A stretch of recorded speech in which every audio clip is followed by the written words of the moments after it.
अस्सलाम वालेकुम dear students. आज का जो हमारा टॉपिक है वो है डिस्प्लेसमेंट टाइम ग्राफ।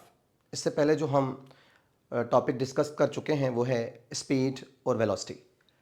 आज इस टॉपिक को समझते हैं। तो इस डिस्प्लेसमेंट टाइम ग्राफ के टॉपिक के अंदर वेरी इंपॉर्टेंट जो चीज़ होती है वो होता है स्लोप। तो हम अपना स्टार्टअप लेंगे स्लोप से, ताकि आपको ये पता चल जाए कि स्लोप होता क्या है। देखिए आपके सामने स्क्रीन पर है स्लोप या ग्रेडियंट, यानी स्लोप और ग्रेडियंट एक ही बात होती है। स्लोप क्या होता है? The ratio of Y axis to X axis is called slope. आप अगर वाई एक्सिस को एक्स एक्सिस के साथ डिवाइड करते हैं तो आपको स्लोप या ग्रेडियंट मिलता है।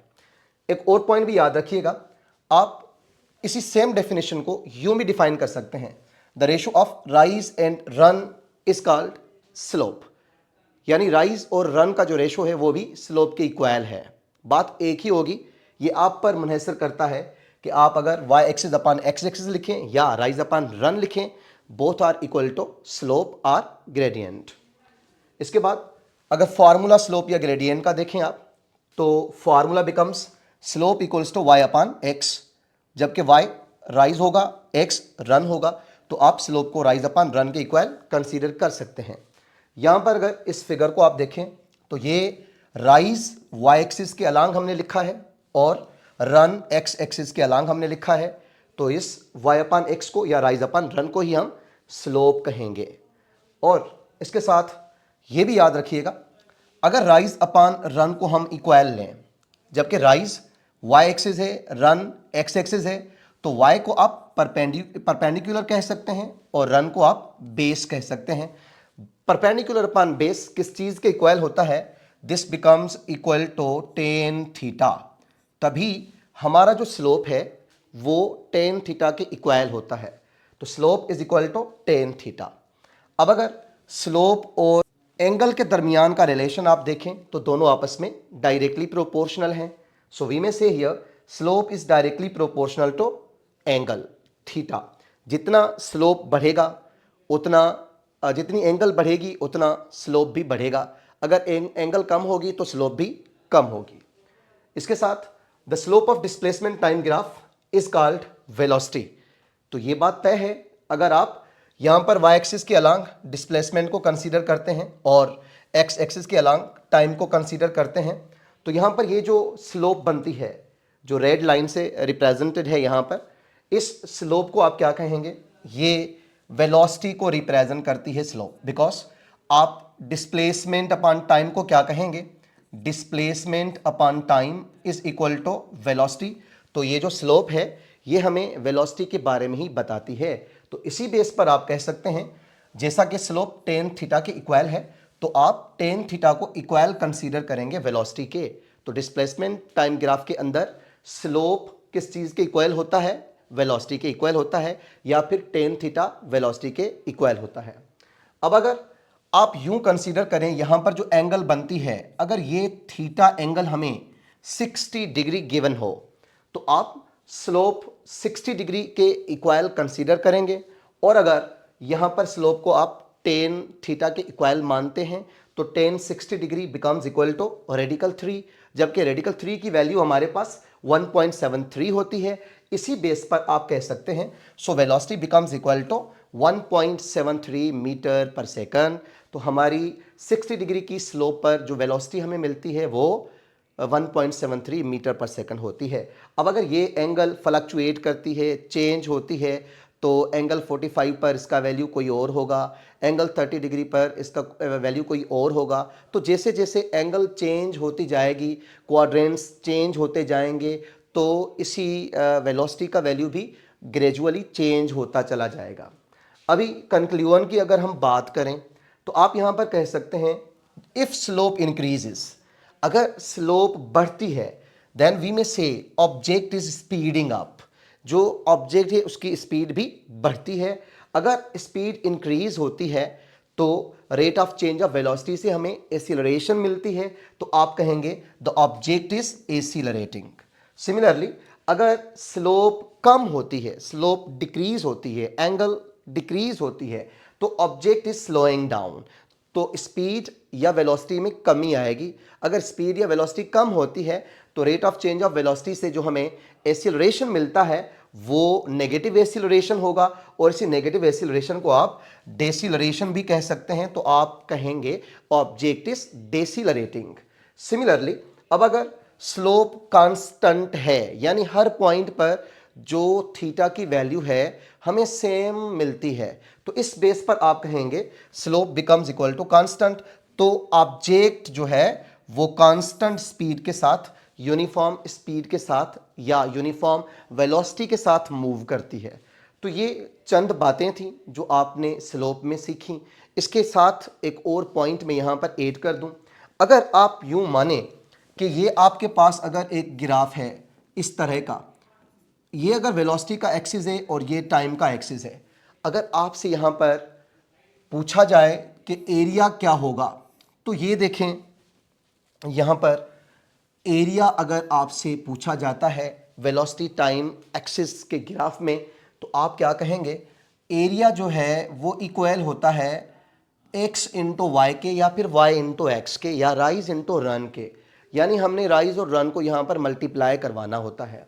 तो अगर वेलोसिटी और टाइम का एरिया आपसे पूछा जाए तो आप कहेंगे this is equal to displacement.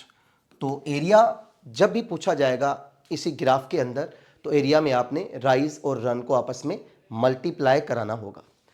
इसके साथ अब अगर आप इंडिविजुअली ग्राफ्स को समझने की कोशिश करें, सपोज हमने यहाँ पर एक ग्राफ कंसीडर किया है हॉरिजॉन्टल लाइन यानी पैरेलल टू टाइम एक्सिस। आप डिस्प्लेसमेंट टाइम ग्राफ को ही पढ़ेंगे, बट इसके अंदर जो स्लोप लाइन होगी वो हॉरिजॉन्टल होगी along the time axis. Suppose आप ये एक ग्राफ कंसीडर करें डिस्प्लेसमेंट टाइम एक्सिस का, तो ये डिस्प्लेसमेंट का एक्सिस हो गया, यहाँ पर ये टाइम एक्सिस है। अब अगर आप एक हॉरिजॉन्टल लाइन ड्रा करते हैं लाइक दिस, ये जो स्लोप लाइन है वो टाइम एक्सिस के पैरेलल है। अगर ये लाइन टाइम एक्सिस के पैरेलल है तो ये ग्राफ आपने जहन में रखना होगा। इससे जुड़ी हुई जो प्रॉपर्टीज़ हैं, जो पॉइंट्स हैं, वो आपने याद रखनी है। तो आपके सामने ग्राफ आ गया हॉरिजॉन्टल लाइन का graph parallel to time axis. जब भी आप एक हॉरिजॉन्टल लाइन ड्रा करेंगे टाइम एक्सिस के पैरेलल, तो इसके अंदर जो डिस्प्लेसमेंट है वो क्या होगी, ये मेंशन कीजिएगा अपने नोट्स में। डिस्प्लेसमेंट हमारी कांस्टेंट होती है और चेंज इन डिस्प्लेसमेंट क्या होगा? जीरो होगा। बॉडी को आप रेस्ट में कंसीडर करेंगे अगर ग्राफ इस किस्म का मिलता है तो। अब स्लोप या वेलोसिटी की बात करें, बात एक ही है, क्योंकि डिस्प्लेसमेंट टाइम ग्राफ जो है उसका स्लोप वेलोसिटी के इक्वल होता है। आप टेन थीटा अगर कंसीडर करते हैं और एंगल यहाँ पर हमें जो मिलती है वो क्या होती है? टेन 0 डिग्री, बिकॉज यहाँ पर जो स्लोप है वो जो एंगल बनाता है अलॉन्ग टाइम एक्सिस वो कितनी है? 0 डिग्री। तो tan 0 degree becomes equal to 0। अगर टेन 0 के इक्वल मिलता है तो आप वेलोसिटी को भी 0 ही कंसीडर करेंगे। अब अगर वेलोसिटी 0 है तो एक्सीलरेशन की वैल्यू भी 0 होगी। तो ये सब पॉइंट्स इस ग्राफ से रिलेटेड आपने याद रखनी है। एक और ग्राफ समझने की कोशिश करें, यह है स्ट्रेट लाइन स्लोपिंग अपवर्ड। आप दो एक्सिस ड्रा करें, ये डिस्प्लेसमेंट एक्सिस हो गया आपका, इसको आप टाइम एक्सिस कहेंगे, ये ओरिजिन है। अब ओरिजिन से हमें कहा गया है straight line with positive slope, तो यहां पर जो हमें लाइन मिलती है इस तरह, तो ये एक स्ट्रेट लाइन ग्राफ हमें हासिल होता है। इस स्ट्रेट लाइन ग्राफ में किसी भी पॉइंट को आप अगर कंसीडर करते हैं तो वहां पर जो एंगल की वैल्यू है वो फिक्स रहती है, एंगल चेंज नहीं होती, फ्लक्चुएट नहीं होती। सपोज आप इस पॉइंट पर अगर एंगल को कंसीडर करें या इस पॉइंट पर एंगल को कंसीडर करें या इस पॉइंट पर एंगल को कंसीडर करें, इन सब पॉइंट्स पर जो एंगल की वैल्यू है वो सेम रहेगी। तो यहां पर देखें जो एंगल बनती है थीटा, यहां पर भी जो एंगल थीटा बनती है और यहां पर भी जो एंगल थीटा बनती है, इन सब के वैल्यूज इक्वल होते हैं, तो स्लोप इज कांस्टेंट। इस केस में जब आपको एक लाइन स्ट्रेट में मिलती है इन बिटवीन डिस्प्लेसमेंट और टाइम, तो आप डिस्प्लेसमेंट के लिए ये पॉइंट याद रखिएगा। डिस्प्लेसमेंट के लिए आप कहेंगे डिस्प्लेसमेंट इंक्रीजेज यूनिफॉर्मली। तो यहाँ पर जो डिस्प्लेसमेंट की वैल्यू है यूनिफॉर्म अंदाज से बढ़ रही है, इंक्रीज हो रही है, जबकि चेंज इन डिस्प्लेसमेंट जो है वो जीरो के इक्वल नहीं होगा और ये जो वैल्यू हमें मिलता है ये पॉजिटिव होता है। बिकॉज आप यहाँ पर अगर एंगल को कंसीडर करें तो जो एंगल है थीटा वो ग्रेटर देन 0 डिग्री है और यही एंगल जो है वो लेस देन 90 डिग्री है। तो यहाँ से हमें ये मालूम हुआ कि ये जो एंगल्स हैं ये लाई करती हैं क्वाड्रेंट 1 में। तो ये जो स्लोप हमें मिलती है वो पहले क्वाड्रेंट के अंदर मिलती है और एक कांस्टेंट एंगल पर मिलती है, तभी चेंज इन डिस्प्लेसमेंट जो है वो ज़ीरो के इक्वल नहीं होगा और इसका वैल्यू पॉजिटिव होगा। इसके साथ स्लोप या वेलोसिटी की अगर बात करें हम तो स्लोप कांस्टेंट है, पहले बताया मैंने, और जो वेलोसिटी होगी वो यूनिफॉर्म वेलोसिटी होगी और उसका वैल्यू पॉजिटिव होगा। इसके साथ जो वेलोसिटी है वो है तो constant but it is not equal to zero, इसकी जो वैल्यू है वो ग्रेटर देन ज़ीरो होगी।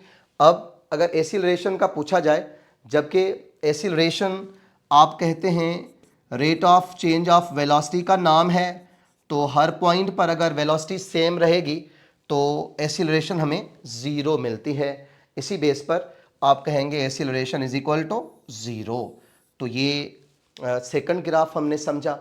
इसके साथ एक और स्लाइड को देखें। अब अगर स्ट्रेट लाइन स्लोपिंग डाउनवर्ड इस किस्म का ग्राफ आपको अगर मिलता है, ग्राफ क्या है? Straight line with negative slope. आप यहां पर अगर एक एक्सिस डिस्प्लेसमेंट का कंसीडर करें, ये डिस्प्लेसमेंट की एक्सिस है और ये टाइम की एक्सिस है। अब देखें यहां पर जो हमें ग्राफ मिलती है वो कुछ इस किस्म की होगी, लाइक दिस, जिसको आप क्या कह रहे हैं? Straight line with negative slope. ये यहां पर स्ट्रेट लाइन है, स्लोप इसका नेगेटिव है, क्योंकि अगर आप यहां पर किसी भी पॉइंट पर एंगल को कंसीडर करेंगे तो वो जो एंगल होगी it will be greater than 90 degree and this angle will be less than 180 degree. अगर एंगल 90 डिग्री से ज़्यादा है, 180 डिग्री से कम है, तो आप कह सकते हैं क्वाड्रेंट जो होगा वो क्वाड्रेंट नंबर 2 होगा, जहां पर टेन थीटा का वैल्यू हमें नेगेटिव मिलता है। तो आप अगर टेन 120 डिग्री कंसीडर करें, टेन 135 डिग्री कंसीडर करें, टेन 150 डिग्री कंसीडर करें, तो इन सब एंगल्स पर आपका जो टेन का वैल्यू होगा वो नेगेटिव होगा। अगर ये नेगेटिव है तो आप कह सकते हैं जो वेलोसिटी होगी वो भी नेगेटिव होगी। अब अगर बात करें हम यहाँ पर डिस्प्लेसमेंट की, तो डिस्प्लेसमेंट के लिए आप क्या कहेंगे? Displacement decreases uniformly. पहले जो ग्राफ था वो स्ट्रेट लाइन था, पहले क्वाड्रेंट में था, एंगल ग्रेटर देन 0 डिग्री थी और जो एंगल थी लेस देन 90 डिग्री थी। और यहाँ पर जो क्वाड्रेंट है वो सेकंड क्वाड्रेंट है, हर पॉइंट पर जो वेलोसिटी है वो हमें नेगेटिव मिलती है, बिकॉज टेन का वैल्यू नेगेटिव होता है। कोई भी एंगल हो जाए ग्रेटर देन 90 डिग्री और लेस देन 180 डिग्री, इस क्वाड्रेंट में वहाँ पर टेन की वैल्यू नेगेटिव मिलती है, जिसकी वजह से change in displacement is not equal to zero but it is negative. तो चेंज इन डिस्प्लेसमेंट का वैल्यू नेगेटिव होगा। अब स्लोप या वेलोसिटी की बात करें आप, तो स्लोप इज कांस्टेंट और नेगेटिव। स्लोप यहां पर हमें कांस्टेंट ही मिलता है और इसका वैल्यू नेगेटिव होता है। लाइकवाइज अब अगर स्लोप नेगेटिव है तो वेलोसिटी होगी यूनिफॉर्म बट नेगेटिव होगी। Uniform velocity is achieved in this graph but it's value is negative.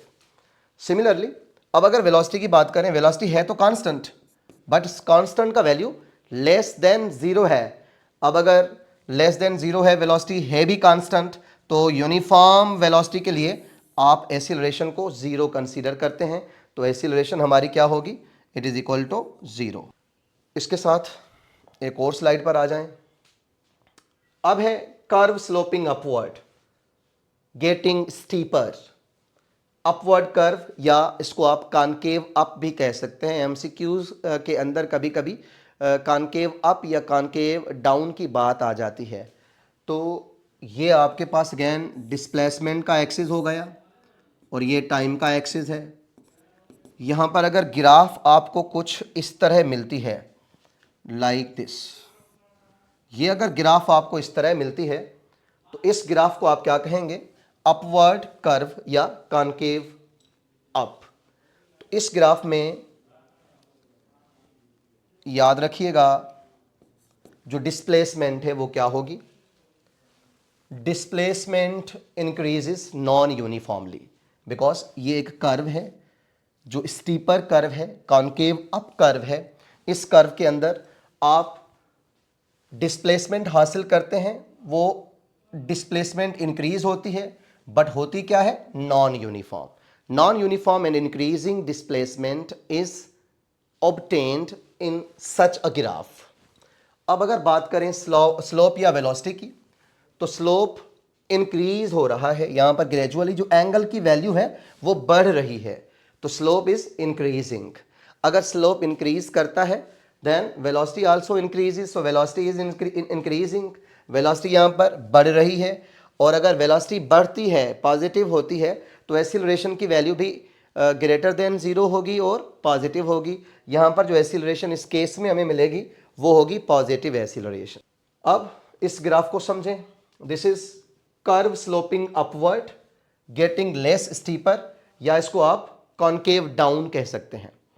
अब अगर कॉनकेव डाउन का ग्राफ आप बनाएं तो ये आपके पास डिस्प्लेसमेंट की एक्सिस हो गई और ये है टाइम एक्सिस। यहां पर जो कॉनकेव डाउन आपने बनाना है वो कॉनकेव डाउन कुछ इस तरह मिलती है आपको। देखें, अगर कर्व कॉनकेव डाउन हो, इस तरह हासिल होती हो, तो आप यहां पर डिस्प्लेसमेंट के लिए क्या कहेंगे? आपने कहना है displacement is increasing but it is non uniform. Displacement बढ़ तो रही है पर है ये नॉन यूनिफॉर्म। अब स्लोप या वेलोसिटी की अगर बात करें, स्लोप इज डिक्रीजिंग। यहां पर देखें, कुछ पॉइंट के बाद स्लोप क्या हो गई? डिक्रीज हो गई।